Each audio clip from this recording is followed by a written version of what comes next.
அஸ்ஸலாமு அலைக்கும். Welcome back to Raihana kitchen. இன்னைக்கு வெள்ளிக்கிழமை காலையில் 11:30க்கெலாம் ஷார்ப்பாக வீட்டிலேருந்து கிளம்பி நான் ஹஸ்பண்ட் ரெய்ஹானா 3 பேரும் சாப்பாடு வாங்குறதுக்காக இங்கே வந்திருக்கோம். இந்த ஷாப்புக்கு வந்த உடனே நம்ம ரெய்ஹானா சாக்லேட் வாங்கிக்கிட்டா அதான் வாங்கி கொடுத்துட்ருக்கா. நம்ம ஹாஜா உம்ரா செஞ்சார் இல்லையா, அதுக்கு வீட்டில் எல்லாருக்கும் சாப்பாடு செஞ்சு கொடுக்கலான்னு நினச்சேன். நடுவில் கல்யாணம் வந்ததுனால அதில் பிஸி ஆகிட்டேன். எனக்கு சுத்தமாக டைமே இல்லை. அதனால் ஷாப்பில் வந்து சாப்பாடு வாங்கி வெளியில் இருக்கிறவங்களுக்கு கொடுக்கலான்னு சொல்லிட்டு இன்றைக்கி வந்து சாப்பாடு வாங்கி எல்லாருக்குமே கொடுத்தோம். எல்லாருமே வந்து துவா செய்யுங்க. அல்ஹம்துலில்லாஹ். கொடுத்துங்க, ஆளுக்கு ஒன்று கொடுங்க.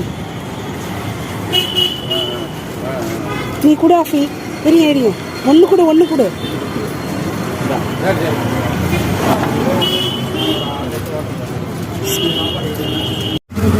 கொடுங்க. பிஸ்மில்லா.